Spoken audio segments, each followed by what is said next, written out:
এক বছরের মধ্যে আমরা ১৫০০টি ইউনিয়ন তথ্য কেন্দ্র বানিয়ে সজীব জয় ডক্টর মোহাম্মদ ইউনূসকে ডিস্টার্ব করতে হাসিনা পুত্র সজীব জয় তিনি লন্ডনে যাচ্ছেন সজীব ওয়াজেদ জয়। আর সেখানে যাওয়ার উদ্দেশ্য কি? প্রধান উপদেষ্টা ডক্টর মোহাম্মদ ইউনূসকে কালো পতাকা প্রদর্শন এবং আওয়ামী লীগের নেতাকর্মীদেরকে নিয়ে সেখানে বিক্ষোভ করার প্রস্তুতি। আসসালামু আলাইকুম ভিউয়ার্স, দেশ ও দেশের বাহির থেকে যারা আমার ভিডিওটি প্লে করেছেন জানাচ্ছি আন্তরিক শুভেচ্ছা ও অভিনন্দন। আশা করি সবাই ভালো আছেন, সুস্থ আছেন, আলহামদুলিল্লাহ। তো ভিউয়ার্স, গত 5ই আগস্ট শেখ হাসিনার পতনের পর বাংলাদেশের দায়িত্ব গ্রহণ করেন অন্তর্বর্তী সরকার ডক্টর মোহাম্মদ ইউনূস। ডক্টর ইউনূসের ক্ষমতা গ্রহণের পর থেকেই পাশের দেশের দিল্লিতে জ্বলে পুড়ে মরছেন শেখ হাসিনা। ইউনূসকে কতল করার জন্য, বিভিন্নভাবে অ্যাটাক করার জন্য বিভিন্ন মিশন বিগত 10 মাসে নিয়েছেন ভারত সরকার ও শেখ হাসিনা, কিন্তু সকলে ব্যর্থ হয়ে এবার ডক্টর ইউনূসের যুক্তরাজ্য সফরকে কেন্দ্র করে শেখ হাসিনা পুত্র সজীব ওয়াজেদ জয় সেখানে বিভিন্ন প্ল্যান তৈরি করেছেন এবং ডক্টর ইউনূসকে হেনস্থা করা সহ হত্যার ষড়যন্ত্র পর্যন্ত তিনি করেছেন। আসুন এ বিষয়ে আরও বিস্তারিত আপডেট জানবো আমরা রিপোর্টার সহ। ভিডিওতে যাওয়ার আগে ছোট রিকোয়েস্ট করবো, যারা চ্যানেলটি সাবস্ক্রাইব করেননি সকল আপডেট সবার আগে জানতে অবশ্যই চ্যানেলটি সাবস্ক্রাইব করে পাশে রাখবেন। দর্শক আসুন স্ক্রিনে।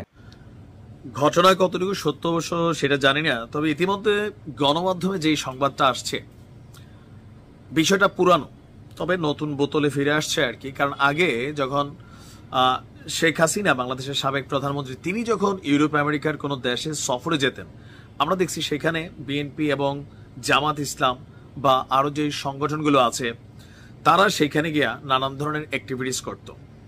তো এই মুহূর্তে ঠিক একই কাজ এখন এটা আওয়ামী লীগ করার সিদ্ধান্ত নিয়েছে। আপনারা জানেন যে আগামী 9ই জুন আমাদের প্রধান উপদেষ্টা তিনি যুক্তরাজ্য সফরে যাবেন। তো তার এই যুক্তরাজ্য সফরকে সামনে রেখে লন্ডনে যাচ্ছেন সজীব ওয়াজেদ জয়। আর সেখানে যাওয়ার উদ্দেশ্য কি? প্রধান উপদেষ্টা ডক্টর মোহাম্মদ ইউনূসকে কালো পতাকা প্রদর্শন এবং আওয়ামী লীগের নেতাকর্মীদেরকে নিয়ে সেখানে বিক্ষোভ করার প্রস্তুতি। প্রধান উপদেষ্টার 10 জুন লন্ডনের যে কর্মসূচি তার আগেই লন্ডনে আসার কথা জয়ের। লন্ডন থেকে কই যাবেন? সোজা ভারতে যাওয়ার আগে লন্ডনে আওয়ামী লীগের দলীয় নেতাকর্মীদের সাথে তিনি বৈঠক করবেন। আর বাংলাদেশ ছেড়ে শেখ হাসিনা পালিয়ে যাবার পর এটাই হবে সজীব ওয়াজেদ জয়ের যুক্তরাষ্ট্র থেকে কোন দেশে প্রথম সফর। সন্ত্রাস এবং গণহত্যার অভিযোগে আওয়ামী লীগের কার্যক্রম নিষিদ্ধ ঘোষণার পর এই মুহূর্তে বিদেশে তাদের যেই শাখাগুলো আছে বা উইংসগুলো আছে অথবা যারা বাংলাদেশ থেকে পলাতক নেতাকর্মীরা আছেন সেইখানে এই প্রথমবারের মতন ডক্টর মোহাম্মদ ইউনূসের বিরুদ্ধে বড় ধরনের একটা বিক্ষোভ কর্মসূচি আয়োজন করার চেষ্টা চলছে। বলা হচ্ছে যে ডক্টর মোহাম্মদ ইউনূসের লন্ডন আগমনের দিন কালো পতাকা প্রদর্শন সহ বড় একটা শোডাউন করবে বাংলাদেশ লন্ডন ভিত্তিক আওয়ামী লীগের নেতাকর্মীরা। আর গণহত্যায় বিচারের মুখোমুখি শেখ হাসিনাকে নিয়ে যেই আন্তর্জাতিক অপরাধ ট্রাইব্যুনাল আপনার এখানে রায়ের কাজ চলছে অথবা বিভিন্ন সিদ্ধান্তগুলো আসছে সেগুলোর বিরুদ্ধেও নানান প্লে কার্ড এবং কি অবস্থান কর্মসূচি তারা করবেন। আর এই বিক্ষোভের মাধ্যমে সরকারকে কড়া বার্তা দিতে চায় বাংলাদেশ আওয়ামী লীগ, একই সঙ্গে বিদেশে দলটির শক্তিরও জানান দিতে চায়। এই লক্ষ্যে যুক্তরাজ্য সহ ইউরোপের বিভিন্ন শহর থেকে আওয়ামী লীগের নেতাকর্মীদেরকে একসাথে জড়ো করার চূড়ান্ত প্রস্তুতি চলছে। আর ইতিমধ্যে আমরা যতদূর দেখছি যে এখানে সাবেক মন্ত্রী আব্দুর রহমান, সাবেক পররাষ্ট্রমন্ত্রী হাসান মাহমুদ, সাবেক নৌ পরিবহন মন্ত্রী খালিদ মাহমুদ চৌধুরী, সাবেক প্রতিমন্ত্রী শফিকুর রহমান তারা লন্ডনে তাদেরকে প্রকাশ্যে দেখা গেছে এবং সাবেক ভূমিমন্ত্রী সাইফুজ্জামান চৌধুরী তিনিও লন্ডনে অবস্থান করছেন। আর সাবেক মন্ত্রী এবং বিসিবি সভাপতি নাজমুল হাসান পাপন তিনিও লন্ডনে রয়েছেন। আর এর মাঝখানে এখানে আরো অনেক নেতাকর্মীদের কথা আমরা শুনছি। তো এখন এটার মাধ্যমে আসলে কি প্রকাশিত হবে আমার কাছে মনে হয় না যে এটা থেকে বড় ধরনের কোনো কিছু হয়তো বা অ্যাচিভমেন্ট আসবে, বাট দলীয় কর্মকাণ্ড চালানো, নেতাকর্মীদের মনোবল চাঙ্গা করা, এগুলোর বাইরে আসলে এই কালো পতাকা প্রদর্শন এটাতে খুব বেশি কাজ হবে না। কারণ আমরা যদি রাইট নাও যে ট্র্যাকটা ধরি বা যে সময়কালটা আওয়ামী লীগ সরকারের পতনের পর জাতিসংঘের ইনভেস্টিগেশন রিপোর্ট অথবা সার্বিক পরিস্থিতি সকল কিছু মিলিয়ে এটাতে বড় ধরনের কোনো পজিটিভ ফায়দা আসলে আসবে না। তারপরেও রাজনৈতিক দলগুলো হাল ছাড়ে না, তারা তাদের মতন এগিয়ে যায়। তো দেখা যাক কিভাবে কি করে, সময় বলে দিবে। তবে লন্ডনে অবস্থিত আরো যে রাজনৈতিক দলগুলো আছে তারা আবার ডক্টর ইউনূসকে ওয়েলকাম করার জন্য পাল্টা কর্মসূচির প্রস্তুতি নিচ্ছে বলেও জানা যাচ্ছে। তবে রাইট নাও এই কর্মসূচিটাতে কারা জড়িত হবে সেটাও একটা কোয়েশ্চেন, কারণ ডক্টর মোহাম্মদ ইউনূসের উপর অনেকটা বিগড়ে আছে বিএনপি। তবে আমার ধারণা জামাত ইসলামের যে নেতাকর্মীরা আছেন তারা হয়তো সেখানে একটা পজিটিভ সাপোর্ট দিবেন, অথবা এনসিপির যারা সমর্থক আছেন। দেখা যাক কি হয়, ভালো থাকো। দর্শক, স্ক্রিনে আমরা সে সম্পর্কে বিস্তারিত জানলাম। এ বিষয়ে আপনাদের মতামত কমেন্টে জানান, কেউ ভিডিওটি স্কিপ করবেন না। এদিকে তারেক রহমানের স্ত্রী জোবাইদা রহমান আজ দেশ ছেড়েছেন লন্ডনের উদ্দেশ্যে। শাশুড়িকে রেখে সন্তানকে নিয়েই তিনি তারেক রহমানের কাছে পাড়ি জমালেন একসঙ্গে ঈদ করার জন্য। তার এই পাড়ি জমানোকে কেন্দ্র করে নানান ধরনের ইস্যু তৈরি হচ্ছে। আসুন বিস্তারিত জানবো রিপোর্ট।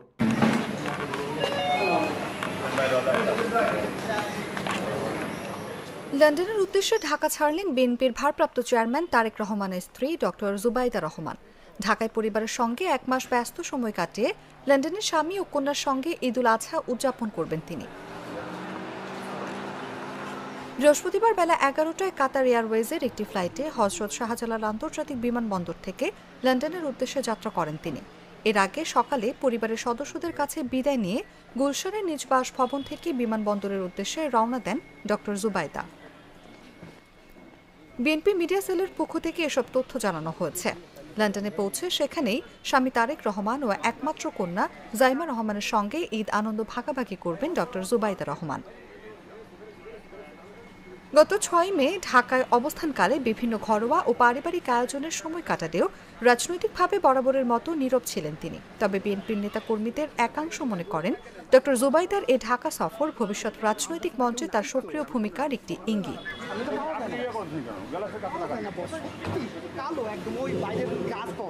দীর্ঘ 17 বছর পর 6 মে যুক্তরাজ্য থেকে দেশে ফেরেন বিএনপি চেয়ারপারসন খালেদা জিয়ার পুত্রবধূ ও দলের ভারপ্রাপ্ত চেয়ারম্যান তারেক রহমানের স্ত্রী ডক্টর জুবাইদা রহমান। তিনি সাবেক নৌবাহিনী প্রধান রিয়াল অ্যাডমিরাল মাহবুব আলী খানের কন্যা। ঢাকায় তার মা সৈয়দা ইকবাল মান্দ বানু সম্প্রতি রাজধানীর একটি হাসপাতালে চিকিৎসা নিয়েছেন।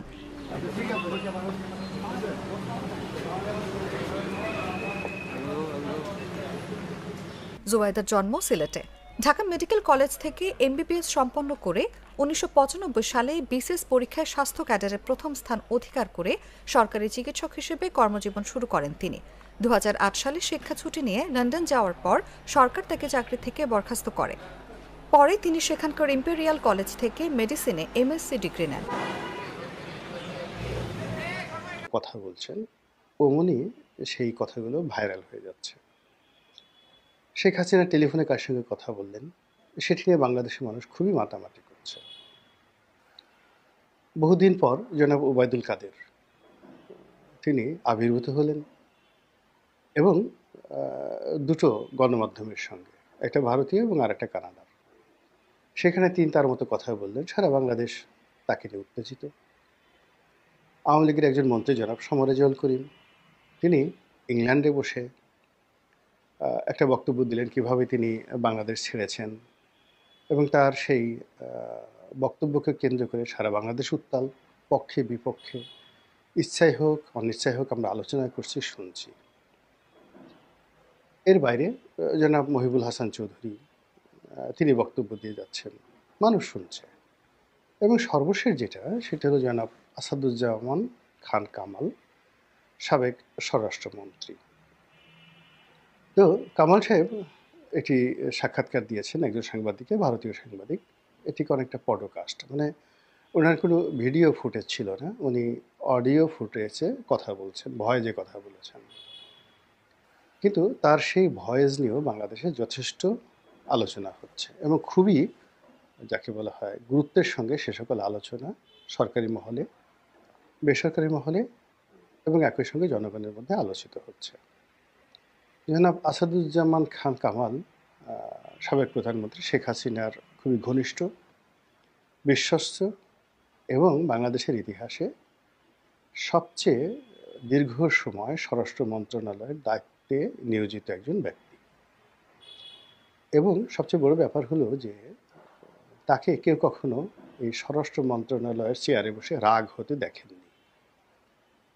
কখনো তিনি কারোর সঙ্গে দুর্ব্যবহার করেননি।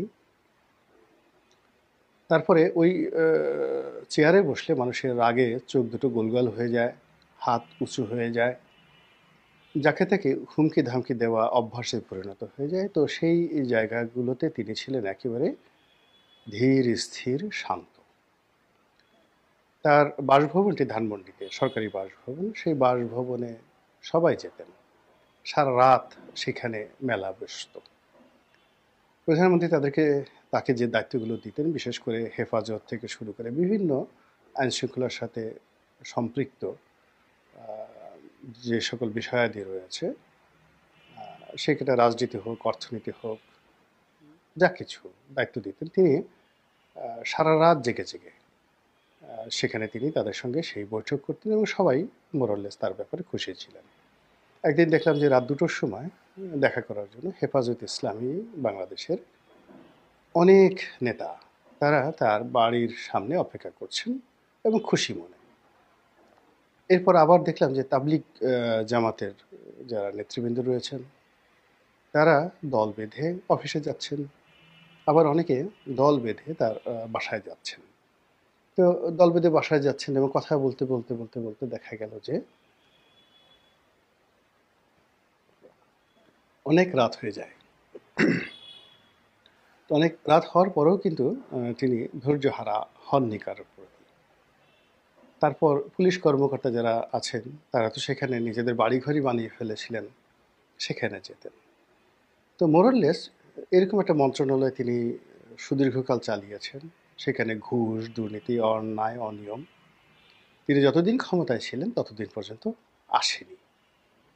এটা তার কৌশল হতে পারে, এটা তার বুদ্ধিমত্তা হতে পারে, অথবা তিনি দর্শক, স্ক্রিনে আমরা সে সম্পর্কে বিস্তারিত জানলাম। সো ভিডিও এই পর্যন্ত। ভালো লাগলে লাইক অ্যান্ড কমেন্ট করবেন। দেশের সকল আপডেট সবার আগে জানতে অবশ্যই চ্যানেলটি সাবস্ক্রাইব করে পাশে রাখবেন। দেখা হবে পরবর্তী ভিডিওতে ইনশাআল্লাহ। আসসালামু আলাইকুম ওয়া রাহমাতুল্লাহ।